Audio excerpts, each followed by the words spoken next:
오늘은 말을 해야 할 자리와 말을 들어야 할 자리를 분별하지 못해서 생기는 문제들에 대해서 알아보겠습니다.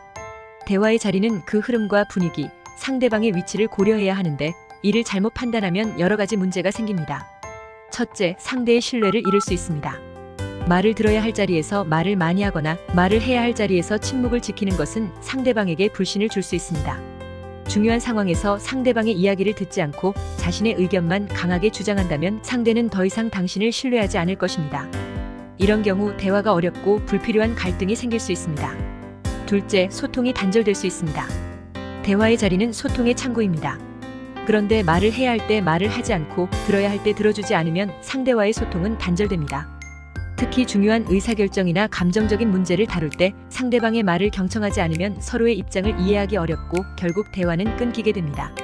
소통의 단절은 오해와 불만을 쌓이게 하고 관계를 더욱 멀어지게 합니다. 셋째, 불필요한 갈등을 유발할 수 있습니다. 말을 하지 말아야 할 자리에서 불필요하게 말을 꺼내면 갈등이 발생할 수 있습니다. 예를 들어 상대방의 감정이 격해져 있는 상황에서 차분히 들어주는 대신 자신의 생각을 강하게 주장하면 감정이 격해지면서 싸움으로 번질 수 있습니다. 반대로 논의가 필요한 자리에서 말을 아끼면 오해가 생겨 더 큰 문제가 생길 가능성이 큽니다. 넷째, 기회를 놓칠 수 있습니다. 말을 해야 할 자리를 놓치는 것은 문제 해결의 기회를 잃는 것입니다. 특히 직장이나 가정에서 자신의 의견을 분명히 전달해야 할 때 침묵하면 나중에 생길 문제 해결의 기회가 사라집니다.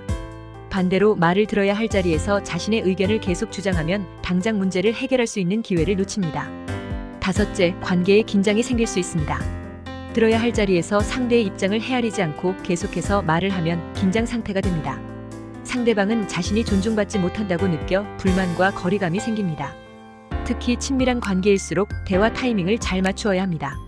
그렇지 않으면 관계는 점차 악화됩니다. 여섯째, 성장할 기회를 잃을 수 있습니다. 말을 들어야 할 자리는 내가 성장할 수 있는 중요한 순간입니다. 다른 사람의 의견을 듣고 새로운 시각을 받아들일 수 있는 기회를 잃으면 우리의 성장은 더뎌질 수 있습니다. 반대로 말을 해야 할 자리에서 자신의 생각을 표현하지 않으면 자신의 능력과 가능성을 펼칠 기회를 놓치게 됩니다. 결론적으로 말을 해야 할 자리와 들어야 할 자리를 분별하는 것은 소통과 관계에서 매우 중요합니다. 적절한 타이밍에 맞춰 말하고 경청하는 능력을 기른다면 갈등을 예방하고 소통을 통해 성장 발전할 수 있습니다.